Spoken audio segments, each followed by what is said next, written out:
Hey folks, welcome to the Dark Horse Podcast live stream number something or other. I am Dr. Bret Weinstein. You are Dr. Heather Hying. We are ready to rock and roll. Yes, we are. Number 238. This is the 238th live stream. You can remember that because 2 cubed is 8. Yes.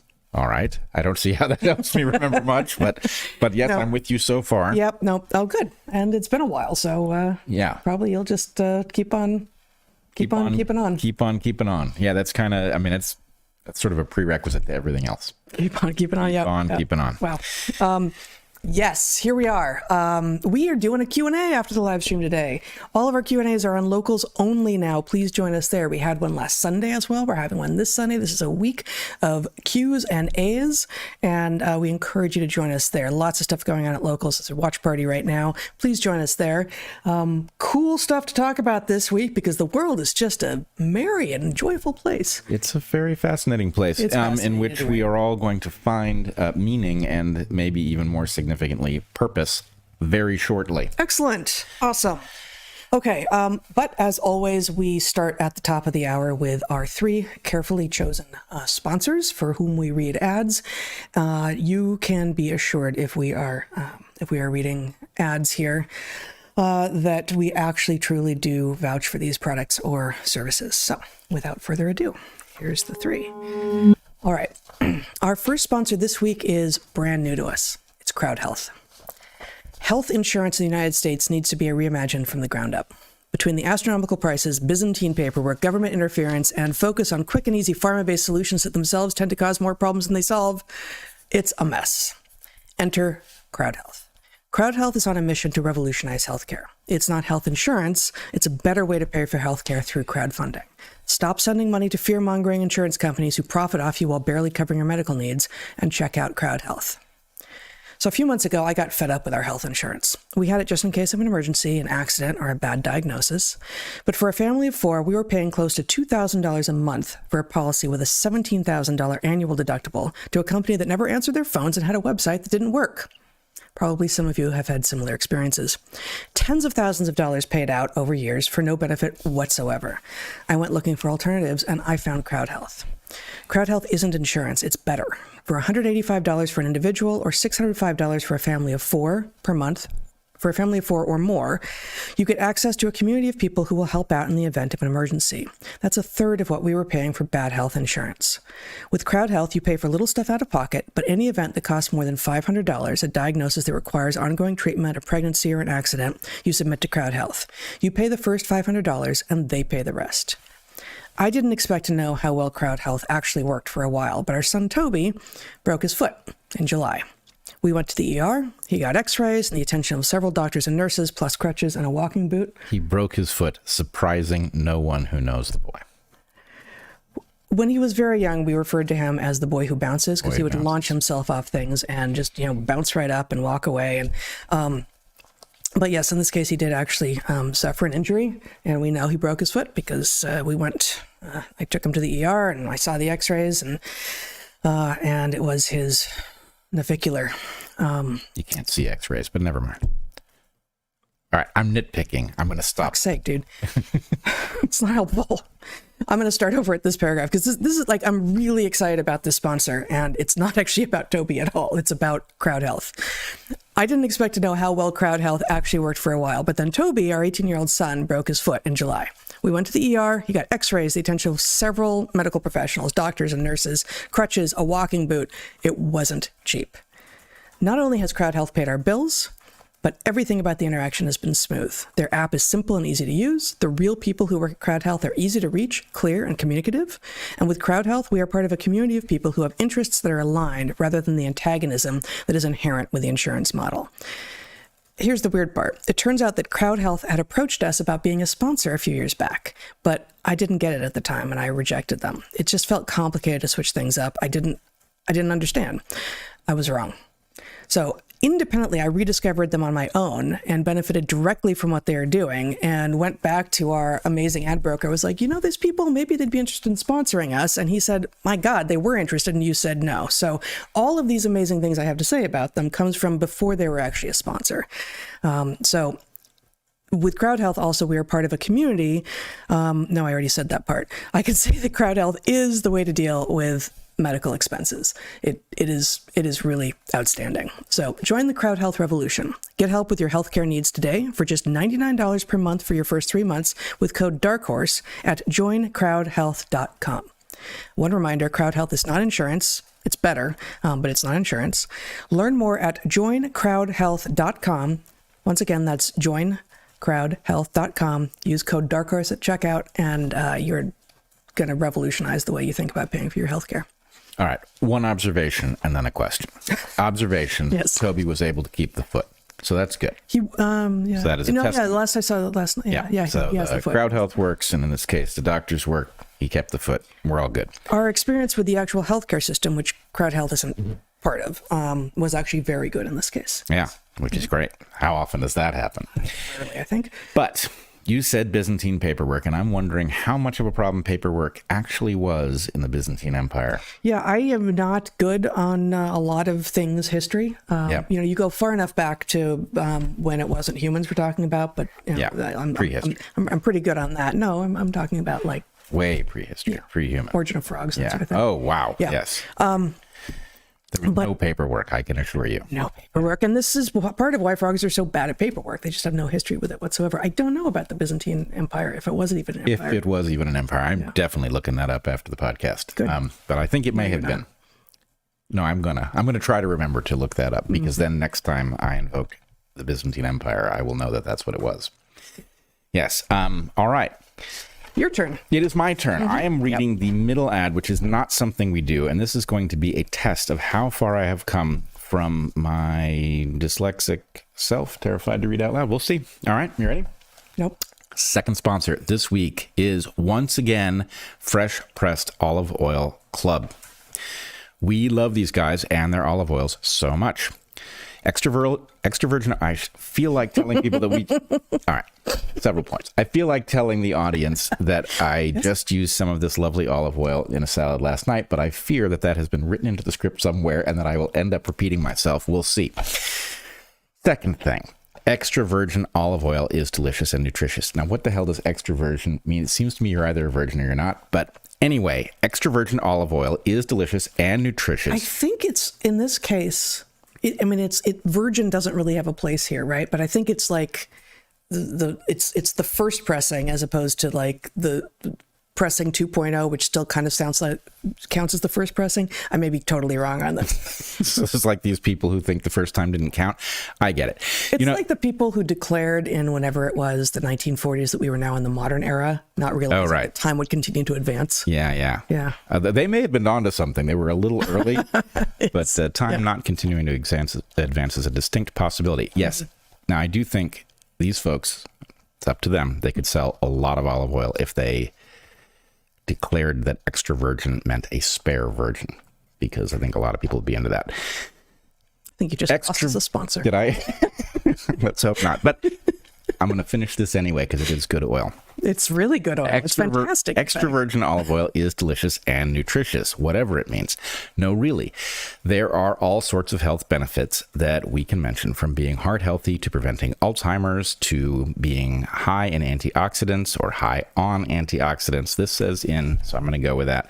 But you've been living on this. Wow, this is a complex sentence. There are all sorts of health benefits that we can mention, M-, from being heart healthy to preventing Alzheimer's to being high in antioxidants, second M-. But you've been living on this planet, so you know these things. Olive oil is, of course, a cornerstone of Mediterranean diets, and it's used in everything. If you've ever had excellent fresh olive oil, however, you may wonder what all the fuss is. If you've never... Yeah, I found it. I went back. The sentence didn't make sense. But this is what I do. I go back and I find out why it didn't make sense. Fresh Pressed Olive Oil Club is the brainchild of T.J. Robinson, also known as the Olive Oil Hunter. That's a cool name. He brings the freshest, most flavor...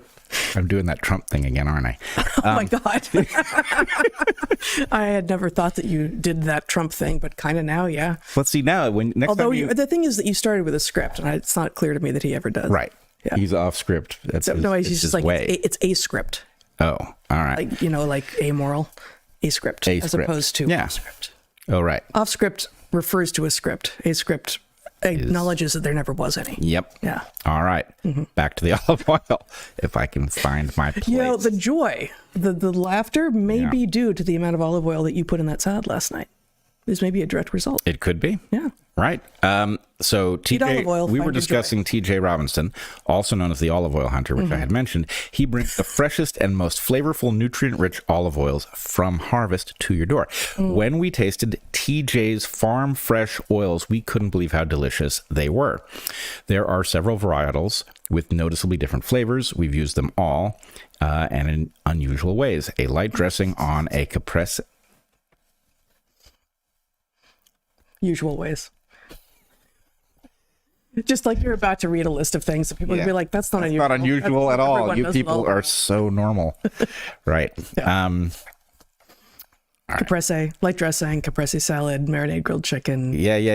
with carrots, and this awesome vinaigrette you made last night. Awesome vinaigrette last night. Okay. Yep.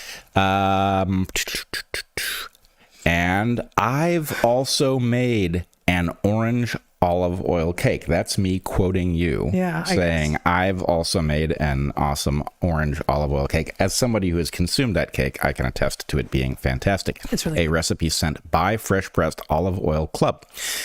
And that is extraordinary. It is. You will not. Yeah, this. I see that my M dashes are confusing. I'm a big fan of them, as you know. But I like them too, but I like to know they're coming.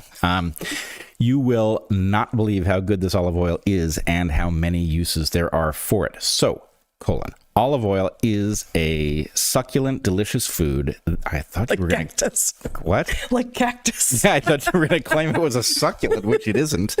I grew up in a house that had an olive tree. It's not a succulent. But olive oil is a succulent, delicious food that, like pretty much all fats, is best when it's fresh. But most supermarket olive oils... But most supermarket olive oils sit on the shelf for months or even years, growing stale, dull, flavorless, even rancid. The solution is to have fresh pressed artisanal olive oil shipped directly to your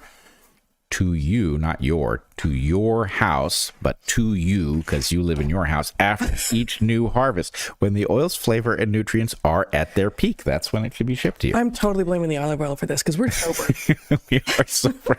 I think it's the middle ad spot. It's throwing me. As an introduction to TJ Robinson's Fresh Pressed Olive Oil Club, he is willing to send you a full-size $39 bottle of one of the world's finest artisanal olive oils, fresh from the new harvest, for just $1 to help him cover shipping. And there's no commitment to buy anything now or ever. You get a free $39 bottle for just $1 shipping, and taste the difference freshness makes. Go to getfreshdarkhorse.com. That's getfreshdarkhorse.com for a free bottle and pay just $1 shipping. Did it. Survived. Nailed it. I wouldn't say that, but survived. Gimme. I'm going to take that from you.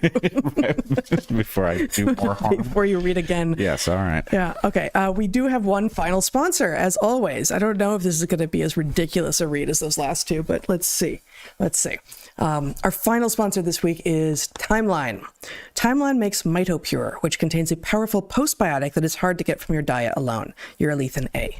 Found primarily in pomegranates, urolithin A has been the subject of hundreds of scientific or clinical studies, which suggest that it enhances mitochondrial function and cellular energy and improves muscle strength and endurance. But how does it work? Your mitochondria are the powerhouses of your cells, but like everything living, they can decay or get damaged. The older we get, the more likely we are to have damaged mitochondria accumulating in joints and other tissues. This is in part because mitophagy, the process by which damaged mitochondria are removed from cells, becomes less efficient the older we get. This age-related decline in mitophagy not only inhibits removal of damaged or excess mitochondria, but also impairs the creation of new mitochondria, which results in a decline in cell function. MitoPure from Timeline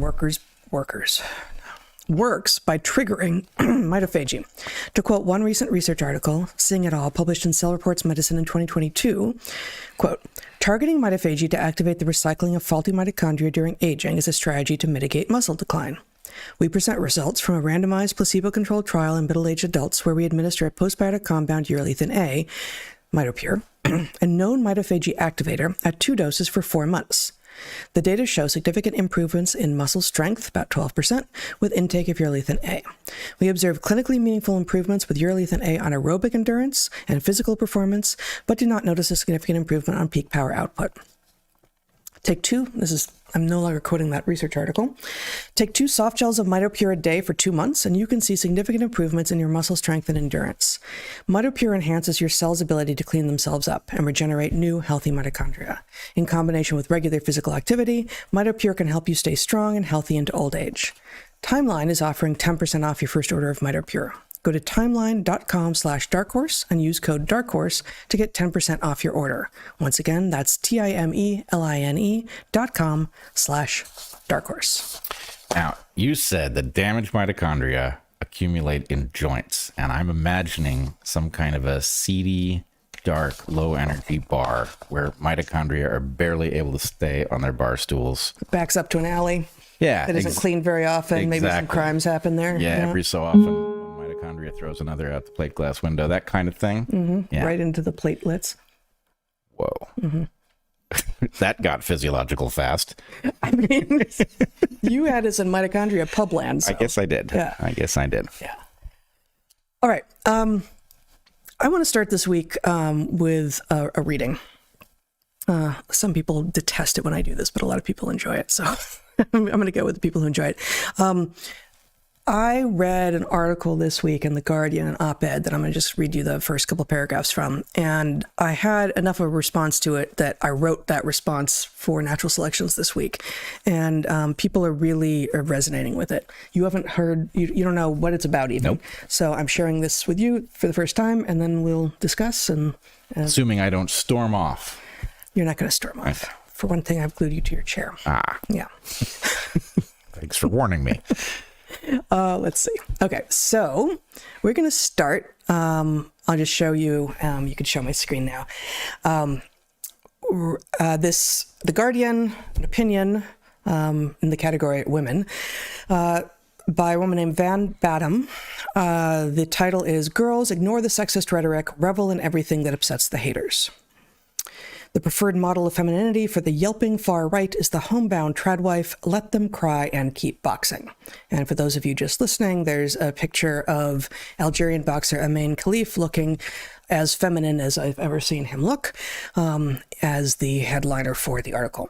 The first 2 paragraphs of the op-ed read, "The saga of the Algerian boxer Amain Khalif at the Olympics, the explosive Times feature about the tradwife Hannah Nealman, whatever has happened to the Republican vice presidential candidate J.D. Vance to make him once insist that a coven of vengeful witches, childless cat ladies, are hexing ruin on people's lives.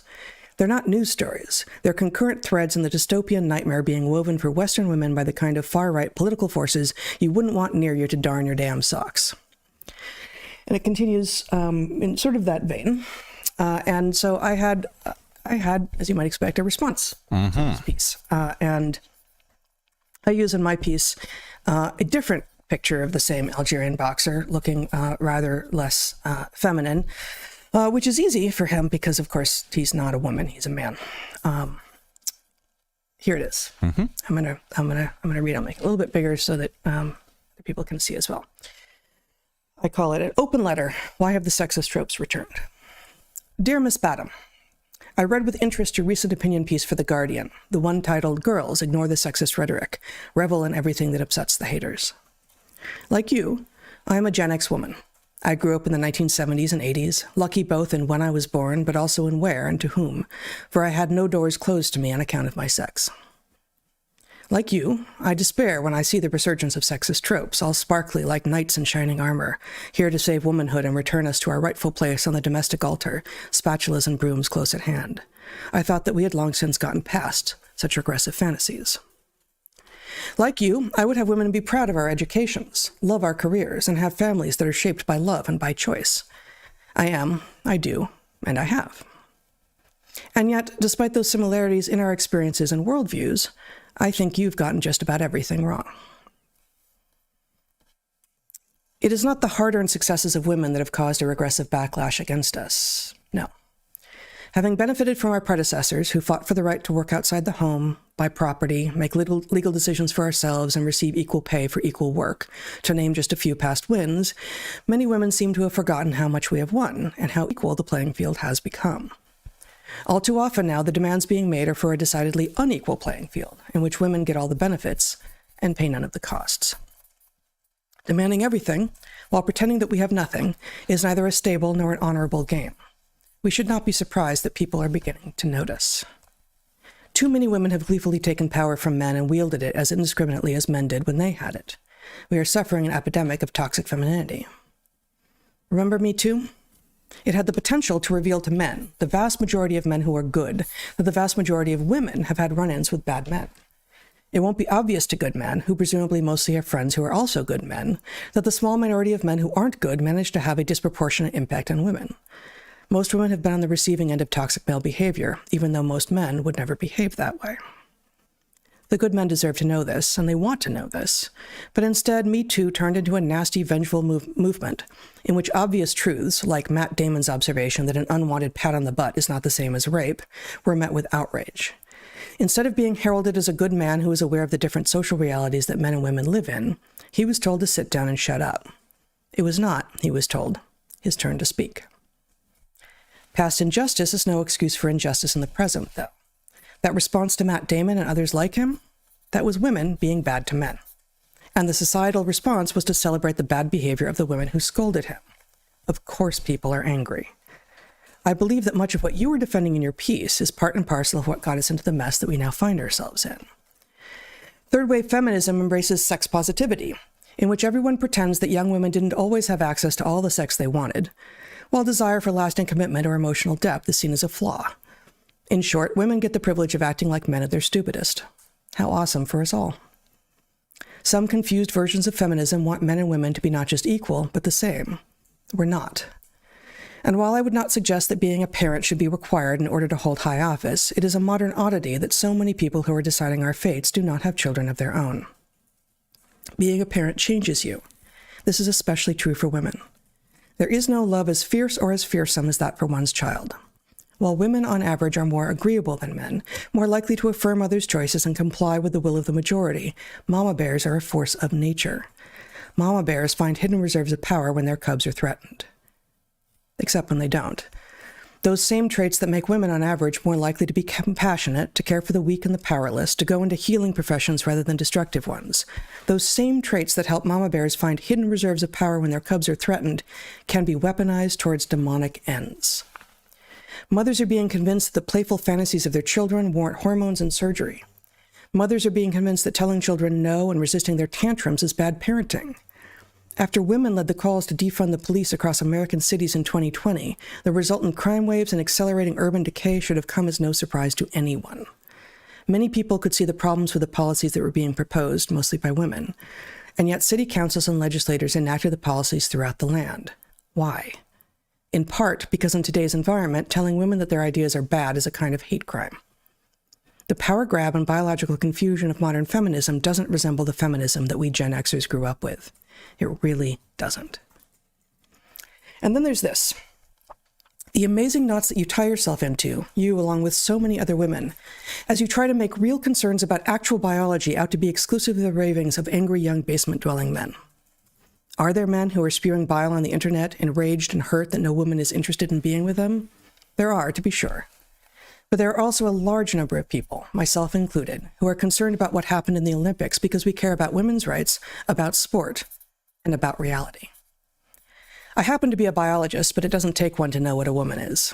I can attest that Amin Khalif, the Algerian athlete who took home gold in women's boxing, is not a woman. I am not part of what you call the, quote, let us tell you how women should look, act, reproduce, breathe, and exist on this earth brigade. In fact, here I laid out, linking to another piece of mine, precisely what I understand to be possible for women. The answer is nearly everything.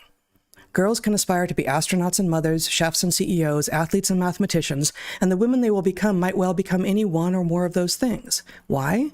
Because the one and only universal thing that girls do when they grow up is they become women. You also suggest that those who complain about Amin Khalif's conduct in the Olympics are doing so because Khalif refuses to, quote, portray herself as an aspirational Sports Illustrated swimsuit model. end quote. In this sad world that you're positing, the only reason for people to have concerns about the legitimacy of athletes who present themselves as women is that they don't satisfy male fantasies of womanhood. That's not it at all, of course. What I and many others are objecting to is that Imane Khalif is a man competing in the women's category. Imane Khalif is XY, and almost certainly has one of several well-understood disorders of sexual development. This means that, when Khalif was born, he appeared to be female and lived as if a girl until puberty hit. But male puberty transformed his external appearance into that of a man, which is, in fact, what he now is. Just as girls become women, boys become men. It can't be an easy thing to believe yourself to be a girl and have everyone around you believe that you are a girl, only to have adolescence reveal that everyone was wrong. But as much compassion as we might have for the younger Khalif, who no doubt went through a baffling and painful puberty, we owe the adult Khalif, a man who takes pleasure in beating up women, no compassion at all. Would that Khalif were not encouraged in his delusions by a world of people who have forgotten how to say no. There again is the misplaced compassion of women being weaponized against our own selves. Meanwhile, over in Olympic beach volleyball, we saw two different ways that women are objectified in the world. Would we have women covered like walking corpses so that no man might catch a scintillating glimpse of flesh, as the Egyptian women were dressed? Or do we prefer the wedgie bikinis of the Spanish team, who seem to be preparing for future careers on OnlyFans? Surely we can agree that both of these are failure modes. Neither is a win for women, and neither can be blamed on the yelping far right that you invoke as responsible for the trials and tribulations of modern women. Nope. Finally, you write, vote for a woman not because she's a woman, but because she's the best at the job. Amen. But wait, surely you can't be speaking of Kamala Harris here. Perhaps it's just my American bias to think that, but just in case you are, back in the day, before Harris was chosen to be Biden's VP, he vowed to choose a woman for vice president. The immutable demographics of his future pick meant more to him than her skills. She wasn't chosen because she was best, but because she was a woman. Even so, we should still vote for who is best, even if our candidates were not chosen because they're the best. I do not believe that anyone with a basic understanding of the English language or with an interest in any policy that a president of the United States might affect could believe that Harris could be best at that job. She has no stated positions, has accomplished nothing, and can barely speak in coherent sentences. What her ascendancy tells me about those who gave her the path to power is that it doesn't matter to them that she is incompetent. It just matters that she looks the part. You might have us vote for the person best for the job. They just want us to vote for a woman. Any woman. In fact, it is a reasonable read on the situation to suggest that the choice of this particular woman means that the powers that be, in this case the Democratic National Committee, may actually believe that this is the best a woman can be. They're wrong, of course. You know that. I know that. But the world is beginning to forget. Push enough incompetent people to the top because of their immutable characteristics, leaving analytically and creatively talented people in the dust, and you will find that some people start to pine for the old days. The days when those silly women would stay home and tend to the only work they are suited for. Step aside, ladies, and let the men do the work of the world. Extremely powerful, and it gives voice to something that you have been all over this issue, but there is a position that needs to be articulated, and I think you've done a very marvelous job here, which is that we can't go back. There's nowhere to go back to, and we can't continue with this madness. Yeah. And so the idea that actually there are a lot of things that we're doing wrong that we can just stop doing, but the relationship between the sexes has changed inherently. It will not go back to what it once was, and that means that picking and choosing tropes from some past world is going to be fraught with its own problems. You're effectively being postmodern if you don't have a model of why those things were the way they are and which of those things are still relevant. Mm-hmm. So we are going to be in new territory, and therefore we have to be looking at what is possible and what is desirable and choosing that way rather than mocking those who see the traditional stuff as valuable and therefore embracing the insanity of the present, which is every bit as bad. You know, it actually hadn't occurred to me until you were just talking that there's an inherent argument in pieces like the one I'm responding to here that are very much like something we've talked about before, and we haven't really arrived at a good name for it, but the like, it's not exactly the I've recognized a problem and here's the solution, and if you don't agree with my solution, then you must not recognize the problem. It's not exactly that, but it's, we're here, there's that other thing, and those are the only two options. So if you're not with us, then you're with them. Yeah. So there is this inherent like dyadic binary tribalism assumed in the argument. And effectively what I think the Guardian Op-Ed is doing, and what so many people on the, for lack of a better term, the woke left are doing, is saying the trad wife thing is a fantasy, and it won't work for any number of reasons, and we're not into it. Therefore, all of these things that we're doing now are the thing to do. And if you don't agree with us there, then you must be into the trad life, or, whatever it is. And no, just no.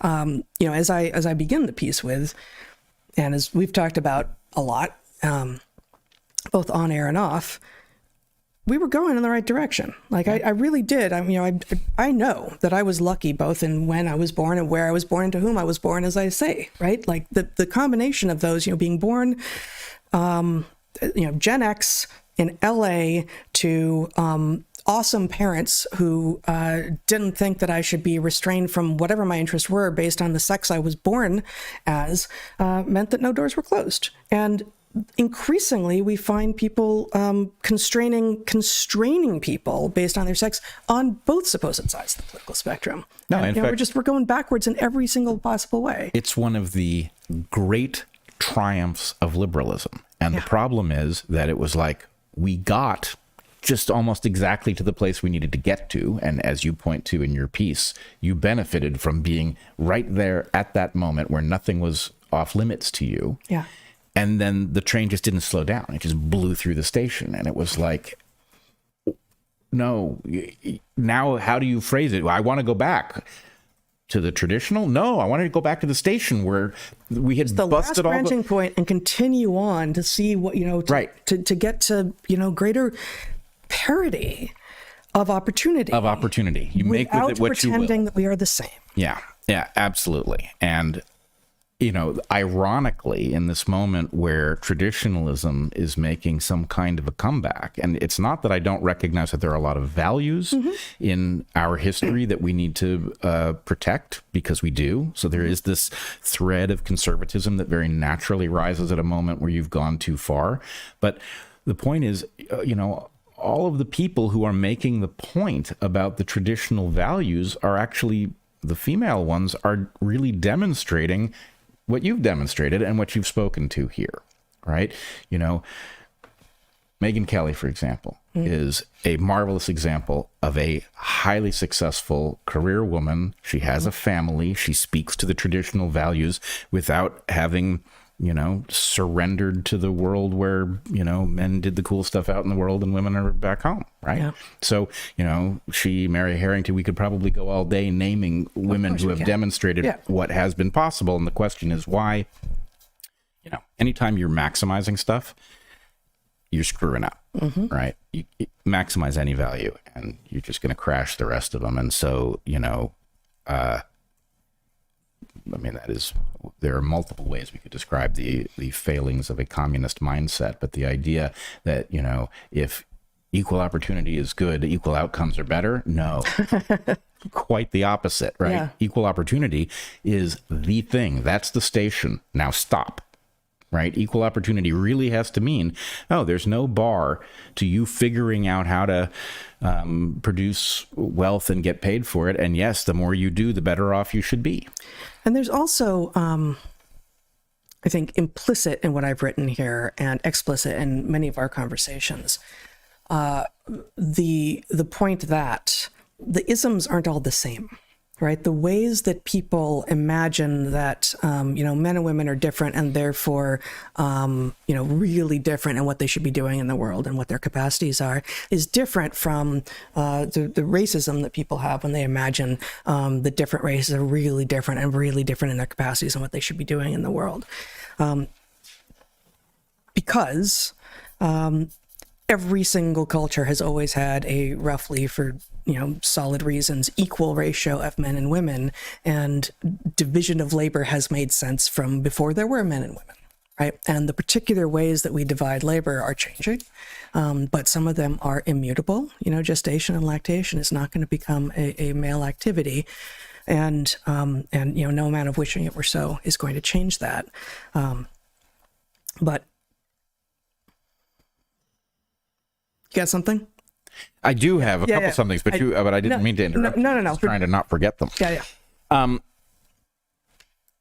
There are some points that are crystal clear, straightforward, but so subtle that it is almost impossible to make them and get them heard. Mm-hmm. They get misheard almost automatically.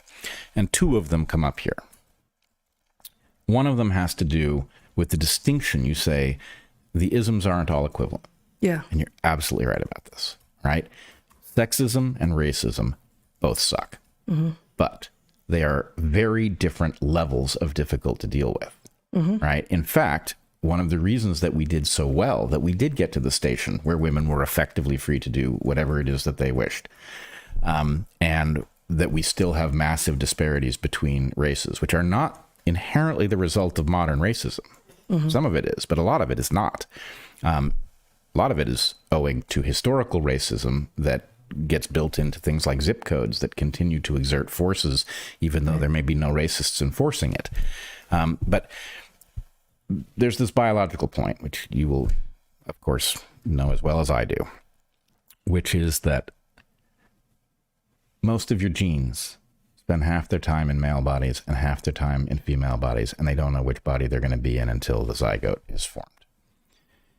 That means it doesn't make sense for a kind of genetic sexism to get built in. Boy genes don't gang up on girl genes because most genes are both, right? So you don't get a genetic bias. You get a division of labor, which then may be very unfair to one sex or the other, or may be unfair to both. I mean, women have suffered from having a hell of a lot less choice about what they do in life, but men have suffered from having a hell of a lot less choice about whether they get sent to a foreign battlefield and get their heads blown off. So, neither of those is great. Right? So anyway, we did succeed with sex. It is a demonstration of what is possible. And it is also a demonstration of the fact that you need to know what you're aiming for so you do stop at the station. So that distinction between race and sex, because one of them actually, unfortunately, can be built into our genes. And we need to be very deliberate about thinking how we avoid one group's genes from ganging up on another's. You don't have in-group, out-group dynamics between the sexes. Long term, they're not written into the genome. You may get temporary stuff, but it doesn't make any sense for the boy genes to rig the world against the girl genes, because the next generation, the genes that were in the boy have a 50% chance of being in a girl, right? So a truly difficult point for people to get if you haven't thought about the genetics underpinning these two bad patterns and what can evolve and what wouldn't make any sense to evolve. And the other one of these really difficult points has to do with what you're calling the two failure modes. It's very easy to look across at the divide and see the other failure mode and see, burqas or the beach volleyball modification of such a thing, and to see this. I want to show it. But to see people being oppressed, and it's not wrong. There's an oppression there. On the other hand, a world in which girls are brought into the expectation that everything is going to, be, OnlyFans adjacent, right? That's not a healthy world. It's not good for women to see that and to, to see that this is the expectation. That this is a market force. This is the pornification of everything, right? And we can argue about whether OnlyFans is better or worse than some commodified video, but it's bad for girls to have that expectation imposed upon them. And so once you realize that, first of all, not only are these both failure modes, but how does it look from the culture that has, women covered up at some extraordinary level, right? They look across and they see our culture and they say, well, exactly what are you accusing us of? Look what you're doing, right? And, not a wrong point. Okay, that's all I had. I think this is a really beautifully written piece, and it makes an incredibly important point. Glad to see it. Thank you. I thought you had more notes from before that that you were going to go to, but yeah, maybe that's it. Yeah. Okay. Well, it turns out that the next thing that we are going to discuss, of course, follows from the same set of concepts. We are going to discuss the Rescue the Republic rally, which I and Matt Toon and Angela McArdle have put together, which is going to be held on September 29th on the Capitol Mall in Washington, D.C. The exact location is between the World War II Memorial and the Washington Monument. It's a lovely spot. It's obviously a very important moment, and the event is shaping up to be, I think, very powerful. What we've already got dialed in and in ink is going to make for an epic event. And there are other things that we are on the verge of locking down, which will make it even better. You and I are both going to speak there. Matt Taibbi will be speaking there. JP Sears, we have comedy, we have music, we have really what will be an excellent program. But of course, the most important thing is the mission that has us going through all of this effort to produce this event. And we have gone through, as you would imagine, a lot of rigmarole trying to figure out how to frame the event so people will understand what it is. We've talked about the concept of rescue the West, of defending the West. And in the end, although everybody who sat down to hear what we had to say about what the West is was favorable, the initial reaction that people have to the invocation of the West is complex and troubling, because most people they only have a loose sense of what the West might even be, right? It's either unclear to them what it means, or it's actually divisive, which seems impossible for us to understand, having been defenders of the West. But for many people, the West does not evoke warm and fuzzy feelings. Right. They have connotations about particular historical facts, which definitely accompany countries that are associated with that term. But just to put it simply, so that people who have been hearing me or us talk about the West, defending it, rescuing it, are not confused about what that refers to. The West is not a geographic distinction. It's not a list of countries. And the places that we think of as the West sometimes fall down on their obligations and they don't behave like the West. And then other times you find places living up to a Western ideal that you don't expect. So, we saw that in the Czech Republic when we were recently traveling there, where the spirit of the West seemed to be alive and well, although, Central Europe is not typically what comes to mind when we use that term. Yeah, but the flame is very much alive there. Yeah, very much alive. And I've now seen it in a couple of other places too. It seems to be, especially in places that were behind the Iron Curtain, that there is a kind of resistance to the things that are disassembling the West in the countries that we usually think of. And they've spotted it and they're not having any of it. When you are at risk of losing a thing of value, you come to understand its value. Yeah. Would that Americans would begin to wake up to that as well. Yes, there are a number of lyrics that speak to this. Big Yellow Taxi, but it'll take me a little while to come up with them. I won't detain us. So anyway, let me just lay out the very basics of what the West is, and then talk about Rescue the Republic, which is the name of the event. Rescue the Republic, join the resistance. So the West, as we understand it, is an agreement on a level playing field.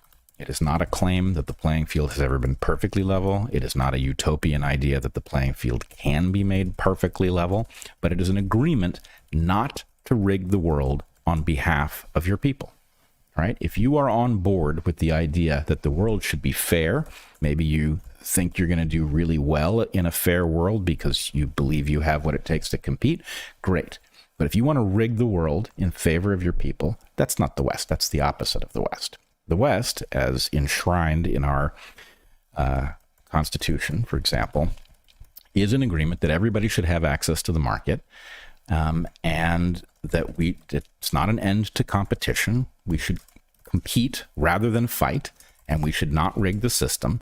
And it is also an agreement, therefore, not to redistribute the productivity of civilization, but to distribute opportunity as widely as possible. And I hope people can glean that distinction, that there is no argument. I have literally never heard an argument for why it would be better to have opportunity anything other than perfectly well distributed.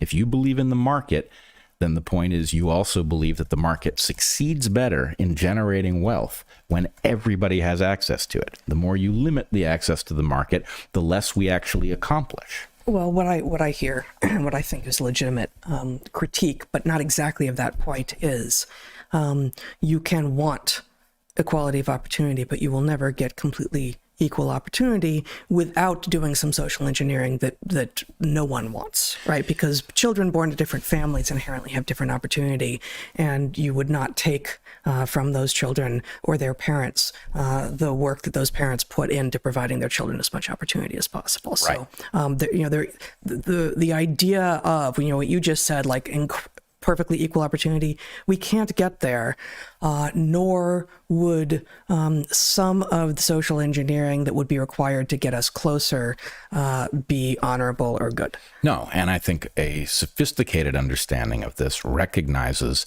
that even to the extent that you see a suboptimal leveling of the playing field that might be amenable to some kind of social engineering, that in general, social engineering comes with a whole bunch of unintended consequences. And so you would have to have a really clear path to improving something without a much larger risk in order to even contemplate doing it. So what is perfectly level playing field? It's an imaginary place that we can't get to. But what should we be shooting for? We should be shooting for a playing field that is level enough that anybody who dedicates themselves to it can take themselves out of where they are and by productively contributing to the world, better themselves and end up in a better spot than they've been. So anyway, that's the West. Don't rig the world in favor of your people. If you're rigging the world in favor of your people, I don't care what flag you're flying. I don't care, how well you sing the national anthem. You're not really in on the project. If you're willing to unrig the world, you're in, no matter where you are, no matter what color your skin is, no matter what flag flies over your country. So that's the basics. Now, obviously, rescuing the Republic is a little bit of a different project. I see them as so closely related that, in order to rescue the West, we can't have America fail. Right? America is a key element of this project. America sometimes falls down on its obligations to unrig the world. Sometimes it's rigged the world. But that is the objective that we patriots are signed up for. And the Republic is in serious jeopardy. It's in serious jeopardy for reasons that will be obvious to many and are apparently invisible to others. I've started hearing trial balloons of a particular, what I think is a pseudo-sophistication, actually being said by some people I quite like. I will leave them out of it. But the trial balloon, which I think is going to develop into a refrain for some large number of middle grounders, right? People who are trying to avoid the fray for various reasons, is, you know what? Both sides think the other side is a threat to democracy, to the West, to the world. It's going to be fine, right? It's always fine. And the answer is, there is a pattern of it always being fine. It's always been fine enough. But if you really think that the threat to the West doesn't exist here and that this is just some kind of natural ebb and flow, you're not paying attention. And it hasn't always been fine. Well, it depends on what time frame and what narrow context you're talking about. Has the American experiment in the 20th century ever completely failed? No. Right. Okay. So if you want to constrain it that way, sure, it's always been fine. But there's been plenty of loss and revolution and destruction throughout history when things did not turn out to be fine. Yep. And I think that this is kind of the point. The more you zoom out, either in space or in time, the more you recognize that what actually keeps the experiment functioning is fragile and is not completely understood.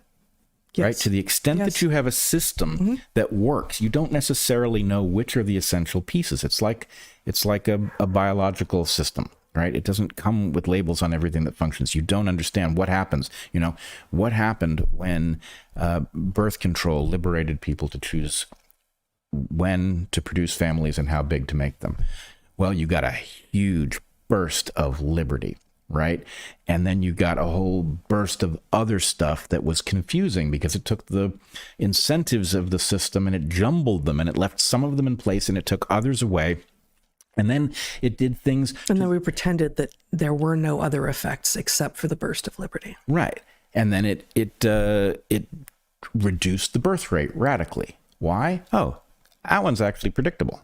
Right? It's predictable because even if people all decide to have children, if they decide to have children late in life, you're reducing the rate of population growth. And so now we have a problem where our economic models are based on the fact that a population was going to show up. And it turns out that we've got a burst of antinatalism on top of a long-standing trend of producing families later. And so the point is it's cascading unintended consequences. So this is fragile. Nobody understands it completely.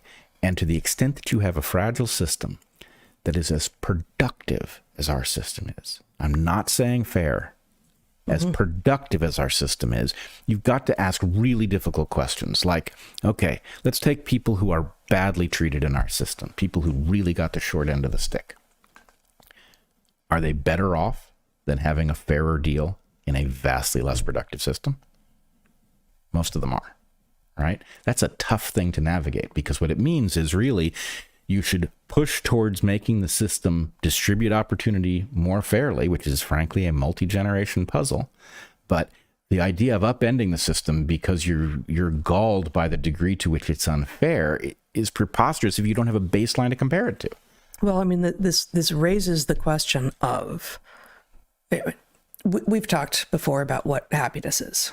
And you have pointed out that it is in relation to another state, either a state of someone else or your own state before, right? Better that you compare it to your own state before, but even so, it can't be a static thing. You can't just be like, I'm going to be happy, and once I attain that happiness, I will just be happy forever after. That's not how happiness works. It is inherently comparative. Wealth, like the ability to have the things that you need and potentially grow in a system, which is what civilization seems to be in the business of helping us find, can be an absolute measure. And put inflation aside for the moment, but and obviously you can't really, but there is an amount that $5,000 buys in the world.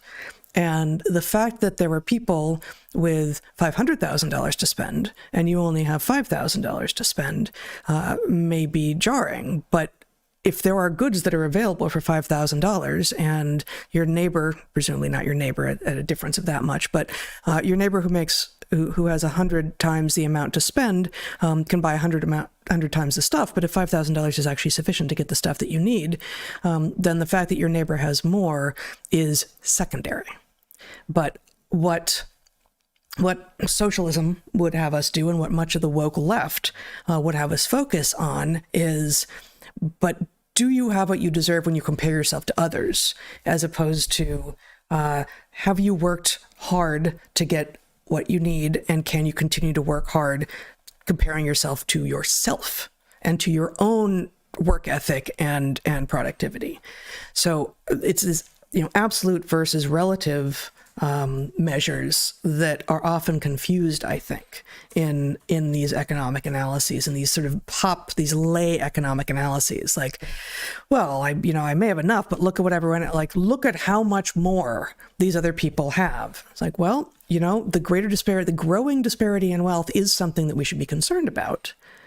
But noting that other people are making more and they are working harder is actually not an argument against them making more. Yeah. And ironically, the system of... long ago, I realized that happiness was a problem because it was a thermostat. So what others have called the hedonic treadmill, the idea that, you think X is going to make you happy. I'm not talking about the platform. But think something that will be symbolized here by X is going to make you happy, and then it does when you get it. But the point is, no one thinks the platform X is going to make you happy. No one thinks that. But yeah, it's not stable, and there's a reason it's not stable, and that's because a satisfied critter does not find opportunity when it's right in front of them, right? So the point is, evolution didn't build a satisfiable creature, and that's not a bad thing, right? You can look at it and you can be horrified and you can think, well, wouldn't it be wonderful if you could be? But the idea is the striving is actually the point. And it's not that, there's a dumb version of it's about the journey, and there's a smart version of it's about the journey. None of us are getting out of here alive. And the point is, what can you make of your opportunity while you're here? Well, it just so happens that need to strive that causes you to pursue things you think will make you happy, that do, but only temporarily, and then you're on to the next thing. That keeps you finding the opportunity. And then there's this really weird thing. You produce kids, and if you're properly wired, and you've raised them so they're properly wired, as they take over this job and they start finding opportunity because they're not satisfiable either, their successes contribute to your happiness. Ain't it weird that we're structured that way? No, it's the obvious way, given what we are, right? In retrospect, it makes so much sense. This is a little bit of a non sequitur, but I'm reminded of, I just heard this, so I haven't even chased down. I think what I'm about to report is true. But apparently Simone Biles, the gymnast who I guess took home a lot of gold again, both of us didn't watch the Olympics this year. It was so disgusting on so many fronts. But we know her from past Olympics. She's awesome.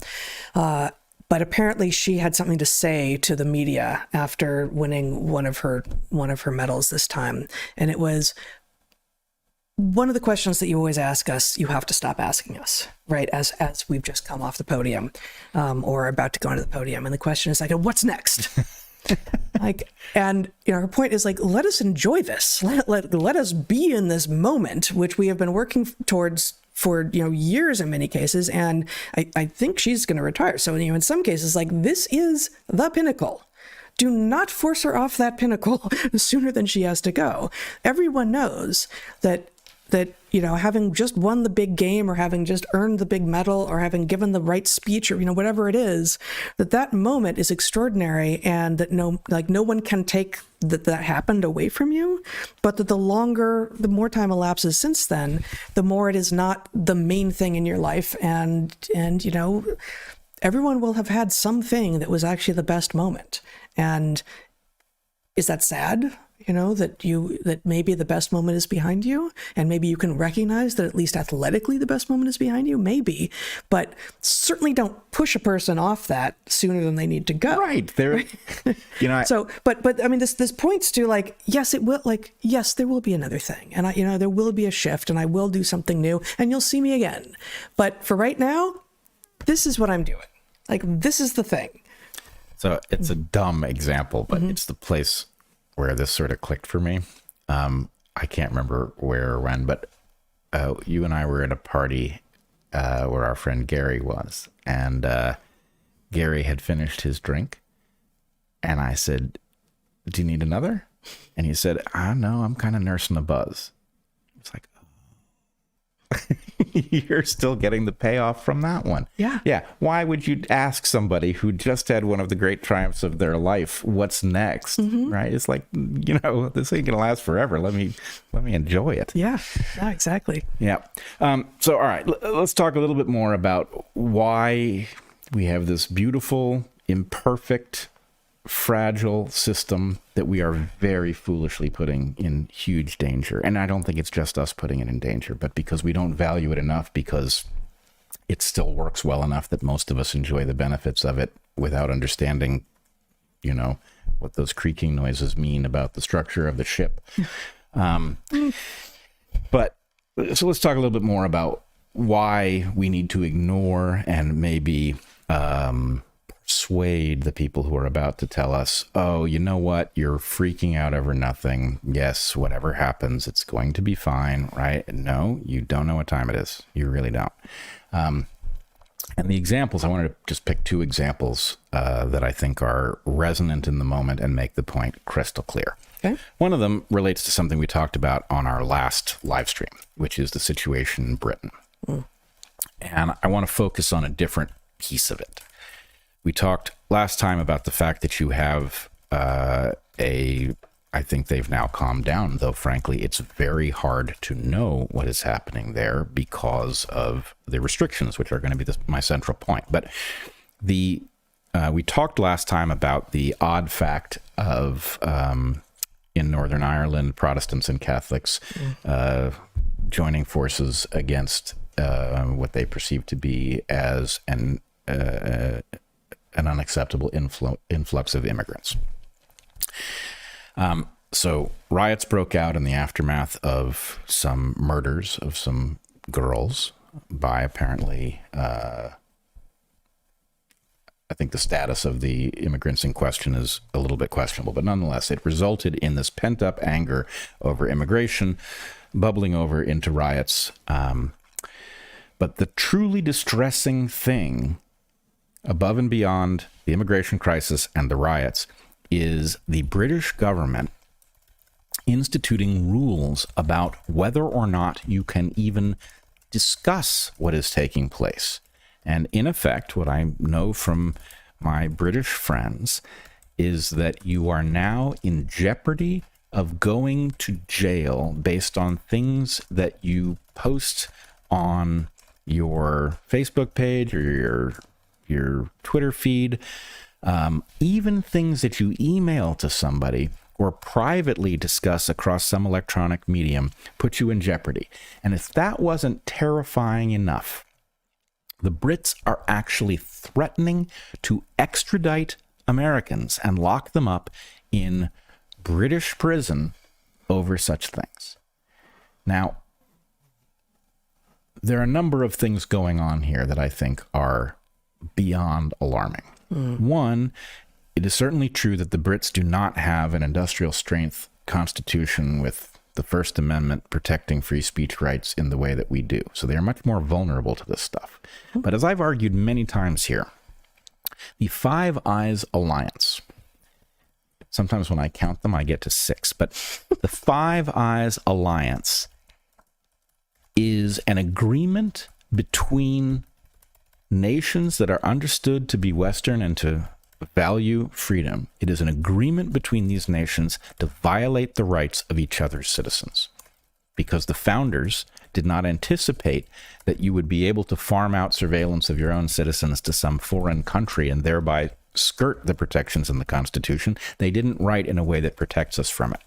So by joining this alliance, all of these constitutions and whatever functions in their stead in other countries have been greatly weakened. And here you can see just how weak they are. That the U.S. citizens are being threatened by the British government for discussing events in Britain openly in America tells you that something is desperately off. Because what should have happened is Joe Biden, who is nominally our president, or whoever is actually our president, whatever committee that is, should have fired back through whatever mechanism a president fires back.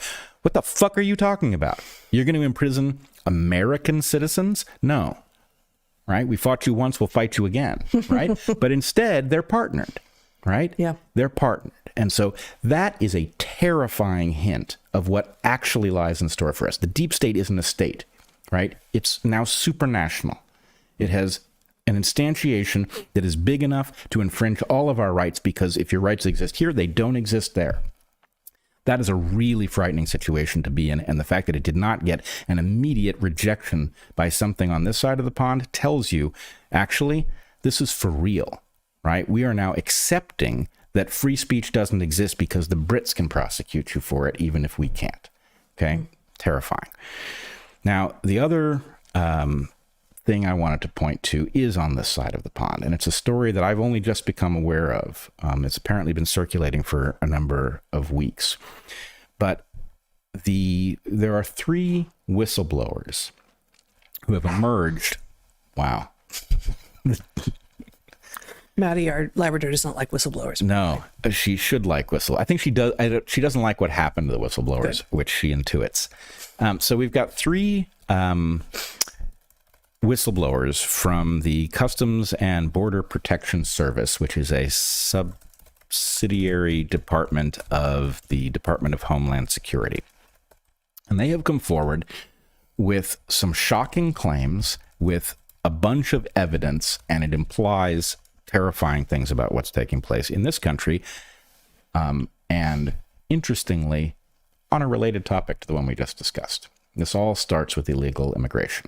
So isn't it interesting that Europe, both continental Europe and Great Britain, have a massive influx of immigrants that challenges the very notion of what it means to be a nation? Presumably there is some rate of immigration that makes it hard to remain a people. That rate of immigration is presumably higher if the people who are immigrating want to be there and are eager to join your society. It's presumably much lower if they aren't interested in joining your society. They are just interested in being physically present in your borders, which appears to be a lot of what's going on both in Europe and Great Britain on the one hand and in the US. But we have a problem, a massive influx of immigrants from all over the world, frankly. Some of them are Latin American, but many of them are not, as viewers of Dark Horse know from Zach and my trip to the Darien Gap with Michael Yon and our reporting on it.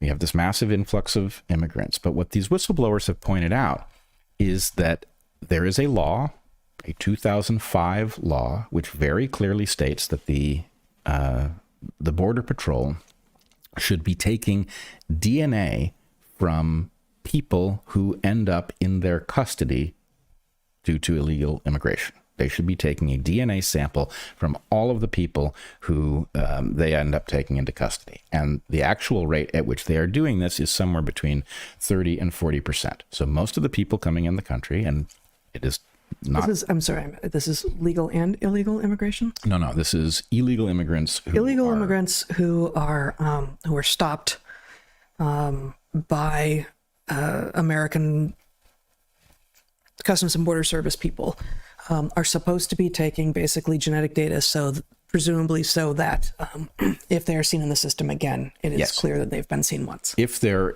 let's say that you have a series of crimes and there's evidence and it shows one person's DNA is involved in several crimes, at least that you're looking for a person, right? Whereas if this person has never had their DNA taken, you don't know how many criminals are responsible for this particular set of crimes because you know nothing. And what Zach and I learned in our trip to Panama is that the process of illegal immigrants coming across the border is that at most they are having names taken that aren't even established with any official documentation. In fact, documents are often jettisoned at the border, and people just simply claim to have a name, and they are, logged by that name, true or false, and then they disappear into the interior. Sometimes they are transported into the interior by assets of the federal government. So it's a shocking breach of our national sovereignty, clearly.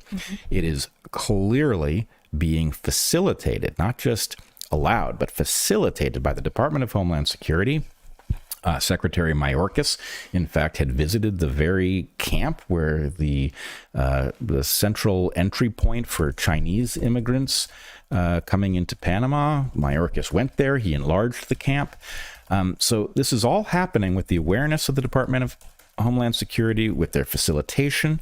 And now we find out from these whistleblowers that when people come into the country illegally and are captured, they are supposed to have their DNA taken, and it is systematically being avoided.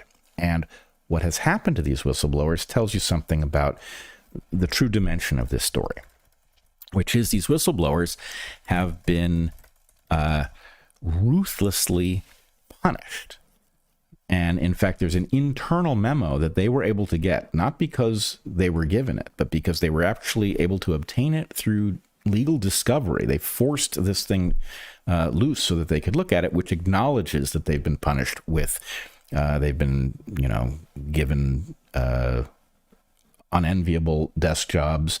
They've had their service weapon taken from them, which is a symbolic humiliation. You'll remember from the Evergreen story that the protesters wanted to disarm the chief of police. This is a symbolic slight. And in fact, one of them was told by a superior that the intent of the department was to ruin their reputations, to bankrupt them, and to drive them potentially to suicide, that they would die or commit suicide, and that was what was being done to them. Now, why this would be done to people who are simply pointing out that a law passed with bipartisan support, I would point out. This law was passed by both parties who wanted this DNA evidence taken. When we have a massive influx of people, is that influx of people all likely to be law-abiding, hard-working immigrants? No, because of course, if you have an open border, you're going to have hostile nations are going to dump problem people onto your open border. Of course they would. It's a bargain for them, right? And it's not the first time it's happened either. Cuba did that many, many years ago. So we should expect such folks. We should also expect folks who have poisoned the well at home, people who are, just bad, right? And this is the reason that we have a distrust in our, narratives of drifters. Yep. Right? Because people who have no attachments and who show up, yes, they might in this case be hardworking people looking for opportunity, and I'm sure many of them are, but many of them won't be. There'll be people who are looking for, new marks who aren't familiar with their game. So some of the people coming across the border are criminals. Yeah. The obvious mechanism to make sure that if somebody comes across, you're not going to necessarily prevent a crime, but you can at least follow up on it and, catch this person. So I'm rambling, but the larger point is the sovereignty of the U.S. is under threat. The Department of Homeland Security appears to be beyond complicit. They're making this happen for reasons that are entirely unclear. Well, that's the big question, isn't it? Like, who wins? Who benefits from this? And we don't know. I will say there is something decidedly anti-patriotic about the behavior of the blue team. Why it is anti-patriotic, I don't know. Many of the people involved presumably think they are doing something good, but I don't think all of them are. And, the number of places where I've seen Secretary Mayorkas's name show up in inexcusable fashion, right? In this case, apparently Secretary Mayorkas is well aware of the failure to apply this 2005 law and does nothing about it. At the same time, he's in Panama facilitating this massive wave of immigration. So, that's him showing up twice. His signature is on the denial of Bobby Kennedy's request for Secret Service protection. So a lot of people do bad things thinking they're doing good things. I wonder if Mayorkas is in a different category. Yeah. Slightly lateral point, but remind me when you and Zach did your Panama reporting in, I think it was January of this year, and you went to a couple of different camps, and they were of two distinct types, right? One of them had a lot of Latin American people in it, and as I remember it, you reported seeing families, like a sex ratio that looked normal according to what a population looks like. Certainly closer. And at the other type of camp, of which you only saw one, which was also strangely or actually temporarily shuttered the day you were there.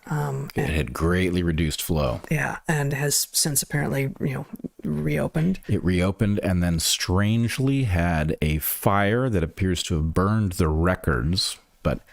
The point here is that I'm trying to get to is about the sex ratio and and I don't know what it means, but separately, like I don't want to be focused on it, but the demographics in terms of where the people are coming from. As I remember it, what you reported at that other camp was that it was not mostly Latin American people who plausibly could have, put all their belongings on their back and walked with their families out of a place where there was no good life for them and were trying to make it to a better land. Which was, of course, the story that we heard about the immigrants that we interacted with in LA when we were growing up, right? Yep. And the Mexicans and the Central Americans who would come with their families. And we have run into that very same thing in Ecuador with Venezuelan refugees. Absolutely, yes. And so, when families come to a place, when families emigrate from a place, they are generally fleeing something bad. They are leaving. They're maybe leaving from war. But when it is, as I believe I remember you reporting, that mostly what was happening in this other camp was not an even sex ratio. It didn't look like families. It was mostly young men. Mm-hmm. Men don't flee from war alone and leave the women and children behind. Right? Men go to war alone and leave the women and children behind. So what war are they coming to? What war are they coming to create? Right, and I will remind people this is speculative and delicate, but the recent history in China following the one-child policy created a heavily biased sex ratio among young Chinese due to selective abortions of female fetuses. Mm-hmm. As I described when we got back from Panama, that is a very surprising fact in light of a long-standing and well-understood piece of evolutionary logic, which is that when you have a deficit of one sex, the sex ratio tends to correct to 50-50 because the evolutionary payoff for producing the rare sex is high. So the question is, why, when you have a massively biased sex ratio, when everybody's producing sons and nobody's producing daughters, why were not daughters prized because they would be able to marry up? Mm-hmm. Right? If you produce a daughter in a population that's heavily male biased, then not only is she sure to find a mate, but she is going to be able to choose. If you produce a male, he's very likely not to end up with a mate. And so the question was, is this a presumably evolved preparation for battle? Mm-hmm. Do populations ever produce excess males who will be sexually frustrated and can be pointed in the direction of an enemy and given a weapon? Is that a property of human biology that has been triggered, or is it some other kind of oddity? And so, yes, seeing a heavily male-biased, military-age male-biased population at the San Vicente camp, which is exactly where Mayorkas came, where the Highest organization, which is a non-governmental organization of which Mayorkas was I've forgotten what his position at Highest was, but that was his position prior to being the head of the Department of Homeland Security. They have their office right at the gate of the San Vicente camp. So the question is, again, why is Mayorkas showing up in all of these places where the sovereignty of the United States is threatened, and why what follows in his wake is an amplification of the problem that we face, not a solution for that problem? I can't explain it, but the pattern is unmistakable. So I would take these two examples, and there are many, many more, of course. But if you take the British example of the threat to speech, even against Americans who are speaking on their own home territory in ways that are protected by their own constitution, and you take the strangely related through a massive wave of immigration story of these border patrol who blew the whistle on the failure to collect DNA, right? These are telling you that there's something that is jeopardizing the fundamental structure of these two nations, and we could find examples in all of the others, that it's an all hands on deck moment, right? That's what this is. And so the Rescue the West, Join the Resistance rally. I said it again, didn't I?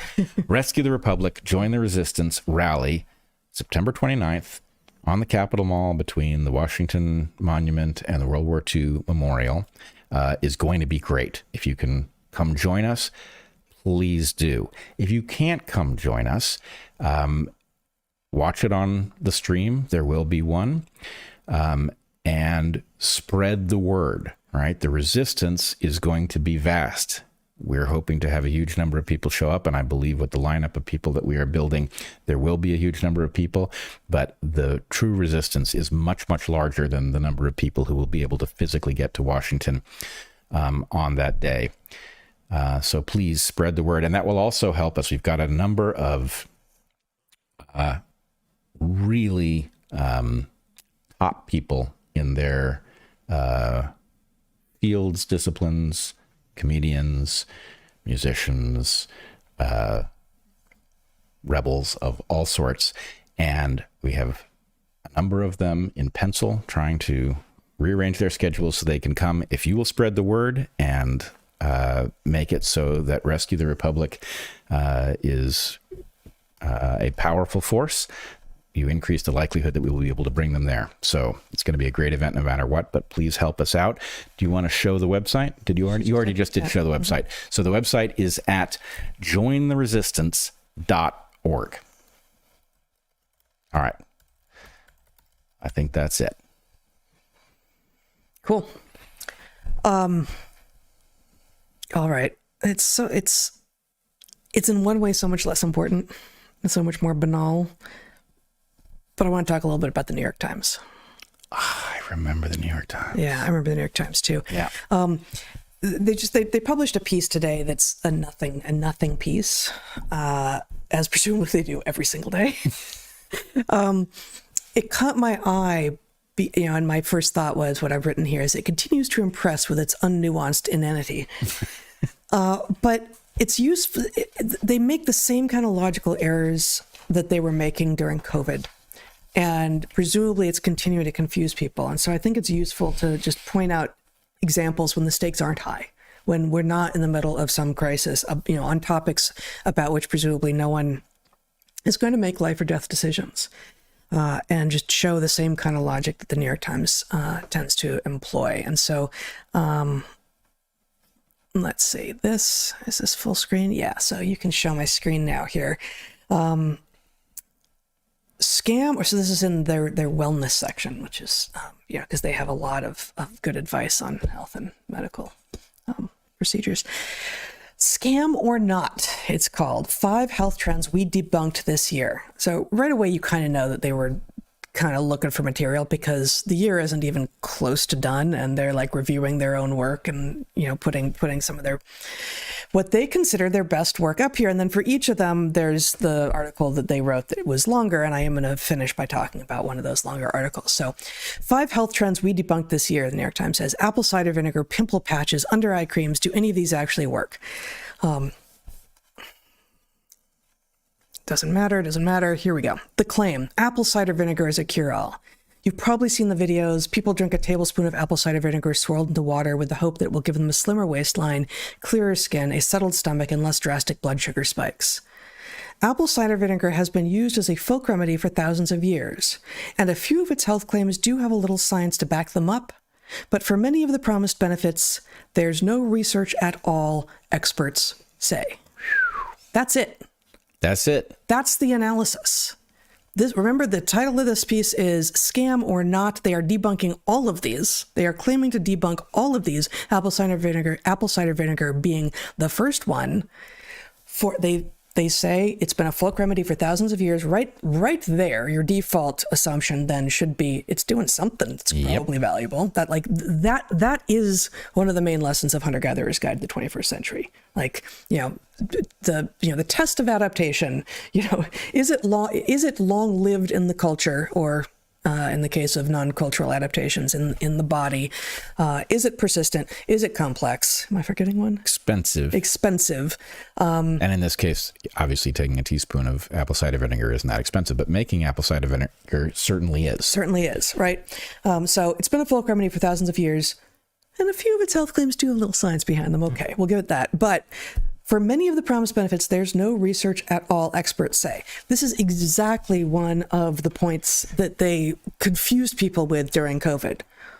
Well, people say this thing doesn't work, but there's no research to say it doesn't work, therefore it must work. It's like, that's not the way that works. That was with regard to like the vaccines, right? Yeah. When people were not being allowed to either do or publish the relevant research, and then the lack of available research was used as evidence that the things were safe and effective. Right. I mean, the more I scrutinize that claim, it's amazing, right? The more ridiculous it is. Yeah. Right. There's a little science. So that makes it sound like the science suggests there's a little benefit, but that's not what that says at all. Nope. It says they've looked into it. And yes, it does appear to have benefits. We could use some more science, figure out what those benefits are, how great they are, how best to access them. But the point is... But the experts say there's a bunch of claims that haven't been scienced up. So you've got two things competing in that one little paragraph, right? You've got the science, which says, yep, apple cider vinegar has benefits. And you've got experts who say it doesn't. Gee, I wonder which I should go with. Yeah. Who are those experts? Yeah, we got thousands of years of history and some science that suggests it's for real. And then we've got some experts, and I'm betting they have PhDs. Doesn't that sound like PhDs to you? Oh, it does. Okay, so we are going to go back to the full story of the apple cider vinegar story. I don't care about the under eye creams. I don't care about the pimple patches. We're not going there. Oil pulling. You know what oil pulling is? Yeah. So for those who don't, oil pulling, before I show, oil pulling, and they say like even using things like sunflower and safflower oil, I guarantee you that people who are pulling oil are not doing so with seed oils, right? But it's what I have only heard is coconut oil. Yeah. But presumably you could do it with olive oil or something. It's kind of gross, at least at first. Like you put a wad of, and apologies to the people who actually do this. Like both of us tried it for a while and sort of don't anymore, whatever. So my description of it is not going to be exactly right, but you put a wad of this stuff in your mouth and you swirl it around your mouth for a long time. If I remember correctly, it's like 20, 30 minutes or something. Yeah, you pull it through your teeth. Yeah, you pull it through your teeth, and you don't swallow it. You definitely don't want to swallow it, because part of what you're doing is basically moving it through all of those crevices and orifices that don't normally have stuff pulled through them, so as to pull out, crud, including bacteria. You don't want to be swallowing that. You want to then, spit it out when you're done. And so that. Also, there are cultures where oil pulling is a regular part of dental hygiene. Yep. What does the New York Times have to say about it? The claim, oil pulling can improve your oral health, but scientists and dentists say the evidence is lacking. And if you do it improperly, the practice could leave you with an upset stomach and clogged pipes. So again, experts say that we don't have research that says whether it works or not. That's again, they didn't say the research says this is bad for you, or the research says this doesn't work. Experts say that evidence is lacking means, again, as if the experts have anything to do with this. Anyone could, look through Google Scholar or whatever database you want, if you have access to a better one, and find out whether or not there has been actual good research on this. And if you find, actually the research hasn't been done, that's no information. That's not information against. No information is done. It's not a negative result.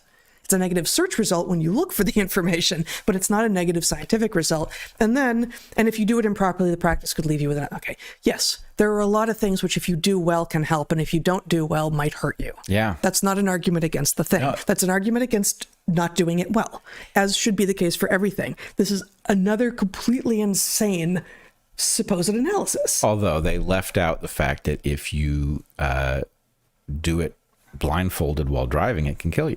It's true. Yeah. Yeah, no, it's true. And others, innocent people who didn't even sign up for it. Oil pulling can kill innocent people. Yeah, you heard it here first on Dark Horse. Yeah. Yep. Okay. So, again, the weakness of the claim. Precisely. Right? Scientists and nobody's even putting their name on it. right? Well, so in each of these cases, they do follow with the longer story that they have written, and there are a couple. I mean, the New York Times has its like stable of experts that it goes to who get their name in the New York Times, and most of these people probably belong in stables. Like, they don't actually know what they're doing. They're not doing good thinking. Yes, I will also just point out that there is I don't know about these scientists, but the dentists, unfortunately, have a perverse incentive. Right. Which is true across a lot of these things where the experts happen to have an interest in you availing yourself of their services, and you might need fewer of their services if these things work. And so there's a reflexive, I'm not arguing that a particular dentist is, lying, but what happens is the field rolls its eyes over some remedy that it has no possibility to profit from and that threaten, look at what happened to Mike Mew over his claim about malocclusion and teeth, right? His claim is, that comes from something. It comes from an alteration of the developmental environment of your child. There's remedies for it. You can either give your child the right thing, or if it's too late because your child already has maloccluded teeth, you can exercise and all of this. And the point is, well, if that's true, then almost all of orthodontia can go away. Mm-hmm. Interestingly, orthodontists don't think it's true. Right. Color me shocked. Mm-hmm. Yeah, precisely. Okay, so let's show my screen again here. This is the last claim in this piece that was published today in the New York Times. The claim, dieting can help you lose weight for the long term. Like, there's lots of problems with diets, of course. We've known this for a long time. You seesaw, you wreak havoc on your metabolism, on homeostatic processes, etc. But check out how this starts. Remember diets? Those strict eating plans we used to follow before drugs like Ozempic and Mounjaro came along? God. Wow. Like, amazing. This is in like the wellness branch of the New York Times. At some level, I don't even know how to respond to that, except that here we have, this is going to seem like a non sequitur, but I'm going to go to the is apple cider vinegar really a cure-all piece that they were referring to with regard to their first one. And it has been said to help with weight loss. Oh, well, let's see what that's about. Scroll down. Some studies suggest that vinegar may slow the movement of food through the digestive tract and interfere with certain enzymes that break carbohydrates down to simple sugars, resulting in lower blood sugar spikes. Slowing the movement of food through the digestive tract is, if memory serves, and it does, the mechanism of action by which Ozempic works. Yep. Unlike Ozempic and its friends, apple cider vinegar is an ancient ferment that humans have been using for, by the New York Times' own admission, thousands of years, and is therefore safe. Yes, but health, darling, does not come from things like food. It comes from things like pills and injections. Apparently. Yeah. More research is needed to show that apple cider vinegar is safe and beneficial for long-term use, says Paul Gill, a researcher at Monash University in Australia. I think that Paul Gill should probably find a new line of work. No. Paul Gill just needs to catch up on the latest research that says that apple cider vinegar, if taken while driving and blindfolded, can also kill you. Kill you. Yeah. And innocents as well. Well, no doubt. Okay, so here we have another. Given the lack of robust data and the short time frames of the studies about apple cider vinegar, Beth Cherwoni, probably mispronouncing her name, a dietitian at the Cleveland Clinic, said that she did not recommend that her patients use apple cider vinegar for weight loss. Gee, I wonder what she does recommend. If vinegar does indeed help people lose weight, it may do so by slowing digestion, which can make you feel fuller for longer, she said. So, Right. I can't even with these people. Right. Right.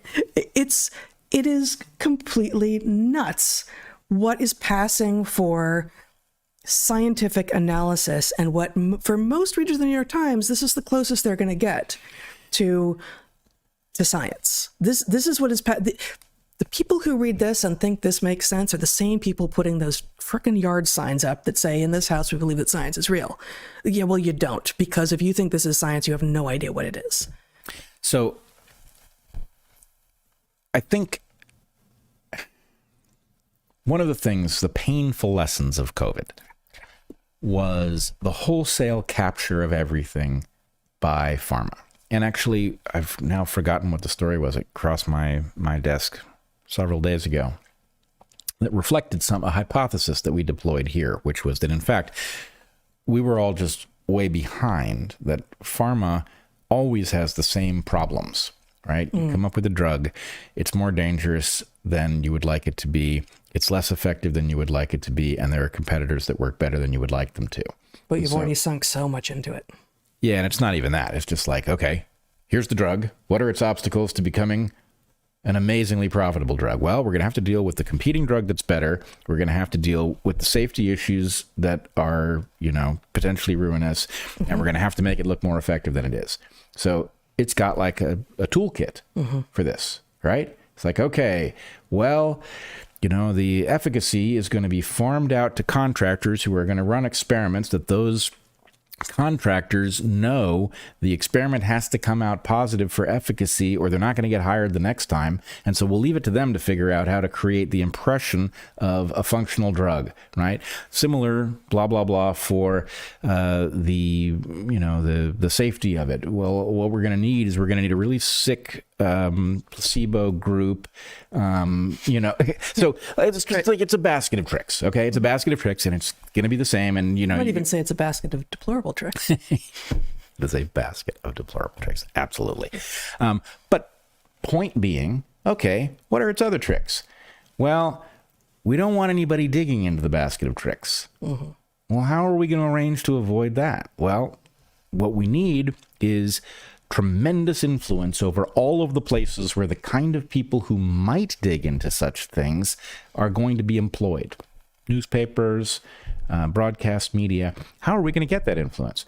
Well, these drugs are so profitable. We'll just buy so much influence over the entire network. We'll put ad after ad after ad. And what those ads are is not really intended to persuade, it's bribery, right? You're bribing these, you're subsidizing these news gathering organizations so that if they even think about burning you, suddenly they fall on hard times. Yeah, the persuasion happens by the journalists who are compelled to be persuasive because their paychecks depend on it. The persuasion is not as we imagine in the ads themselves. Right. And so, okay, if you run that program, what do you get? You get a New York Times in which everybody knows on which side of their bread the butter falls.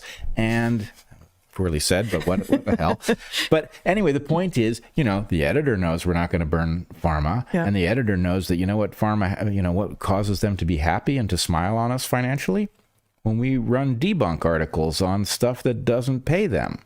Yeah. Right. Let's talk about how unsafe and ineffective apple cider vinegar might be. It's like it's about as stupid as ivermectin. It's so unsafe. But it's worse than that, because on the one hand, they didn't say anything extreme. They just said be cautious. The thing is that apple cider vinegar is acidic. I don't know if you've noticed that, and so it can be harsh on the esophagus. I didn't read the whole piece for you guys, and so you might burn your throat. Yeah. And so it'd probably be safer just to take some pills. And what if on the way to burn it, let's say that because you were unsure, you didn't want to burn your throat, you actually got it in your eye. Then that hurts. That stings. Absolutely. And if driving again. Yeah. But if you're blindfolded, you probably won't get it in your eye. It's a good reason to be blindfolded, which explains why you were. But... Innocents keep dying. Yeah, yes. Exactly. But anyway, point being, nothing in that article, it's so wishy-washy in what it actually says about apple cider vinegar. But the point is, no, actually the real payoff of that comes when the, dutiful reader of the New York Times, right, goes to the cocktail party and somebody says, I've been using apple cider vinegar for weight loss, right? And I've lost 5 pounds. And the person says, well, you know what? The experts, they don't think so. You should look into the research. And then, so the point is, it spreads this notion, just even the fucking word debunk. Yeah. Right? Apple cider vinegar has been debunked. Really? In what way? Well, there's not enough science that says it works, even though the science we have does say it works, but there's not enough science. That's how it was debunked. That's a debunk? So that's a classic COVID move, right? Yeah. That's why I bring it up here. It's like, probably people will be turned off apple cider vinegar, which is a shame, but it doesn't matter that much except to the people, some of whom are awesome, who make apple cider vinegar. But it doesn't matter that much globally the way it did when they used exactly the same kind of insane backwards logic to get people to do exactly the wrong things during COVID. Okay, so apple cider vinegar, it's been debunked. Someone recently forwarded me an article in which intermittent fasting was understood to be dangerous, physiologically dangerous. Oh, it is. So anyway, the point is we want to just cast doubt on all of these things. You know that people who don't eat end up dying. It's true. It can be fatal. Yeah. Yeah, even without driving. Even non-drivers can die intermittent fasting if the period of intermittency is long enough. But you get a general sense of ineffectualness of things that actually... Oh, I wanted to point this out. All of the stuff we saw on ivermectin, right? How many of there was a bunch of different strategies, but one of the strategies was this mega blah, blah, blah shows that it didn't work. When if you look at the mega blah, blah, blah, an RCT of some kind, it actually shows that it did work, but it didn't reach statistical significance, which of course, why didn't it reach statistical significance?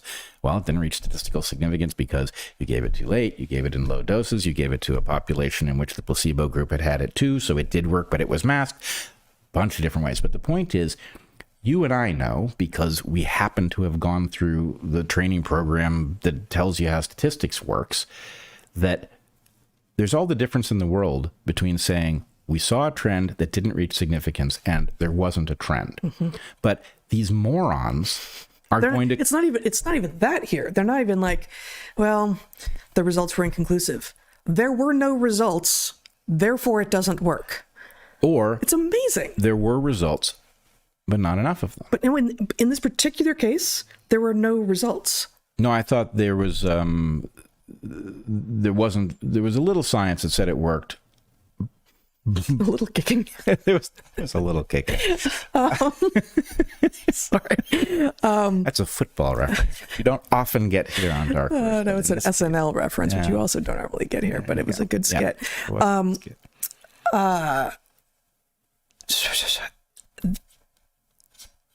So, a few of its health claims do have a little science to back them up, but for many of the promised benefits, there's no research at all, experts say.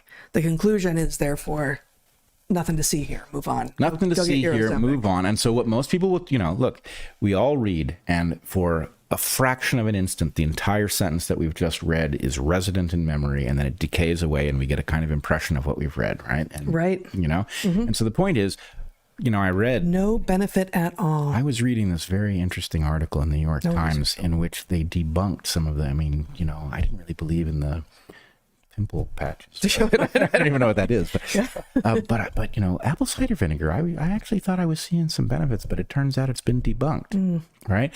And so anyway, what happens if you have the... physiological misfortune of being a New York Times reader, and they've debunked all the stuff that works, and you think that the seed oils are good for your heart, and that apple cider vinegar doesn't work, and the real... Remember the bad old days when you restricted your caloric input instead of taking Ozempic? Right, right. Yeah, the bad old days before we discovered this wonderful drug that it's going to take us 30 freaking years to figure out what's wrong with it, right? So, we already know a lot of what's wrong with it. Oh, we know what's wrong with it, but we have no idea. Yeah, I like your framing there. Would you say the physiologically unfortunate people who happen to be New York Times readers? I didn't know you had it better than that, but yes, if you have who have the misfortune of reading, physiological misfortune of reading the New York Times. But the point is, what are they going to be left with after these these pharma useful idiots have browbeaten them over everything that works, right? They're going to have the sense that there is this vast collection of experts, as if they haven't just learned that the experts are morons, right? The vast collection of experts who've debunked everything that their health-wise friend has told them is actually useful, and they're going to go to the doctor and say, "Doc, what should I do?" And the doc's going to say, "Well, it just so happens that we have this marvelous drug, and you'll come in once a month and we'll inject you, and it's not a big deal, and blah blah blah blah blah." And you can already see where it's going, right? I mean, it's SSRIs, it's statins, it's, erythromycin. It's all of the things that we were told were safe that weren't, right? It's just that we don't know exactly in what way this is unsafe yet. Or we know some, but we don't know all of it. Yeah, we know some of it. Yeah, all that. Yeah. All that. All right. So yes, we're going to rescue the Republic and the West from that too.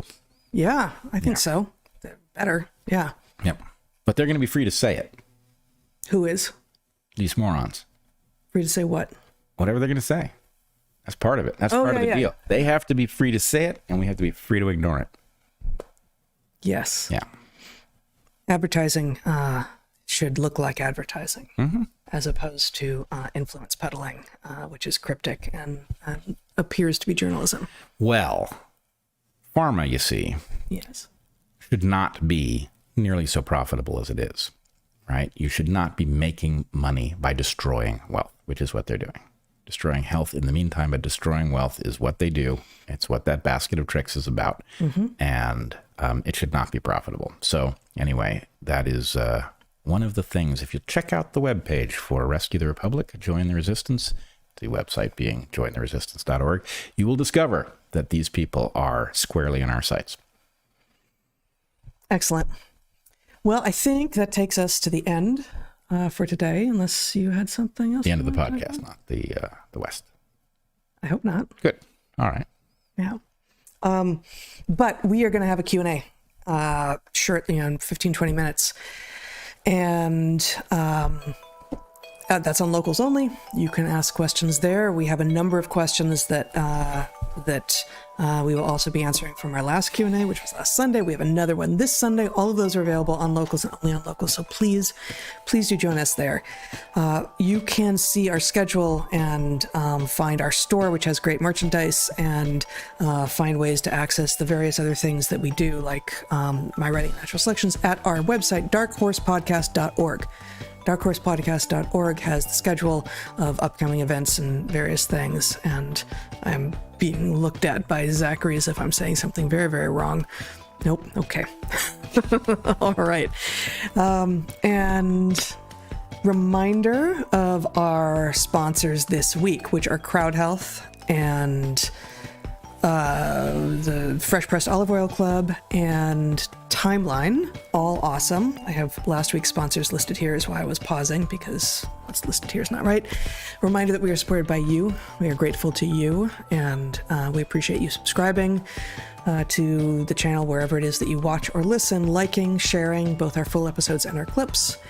And come join us at Locals for a Q&A in a few minutes. And if not that, we'll see you again next week. Same time, same place, 11:30 a.m. Pacific on Wednesday.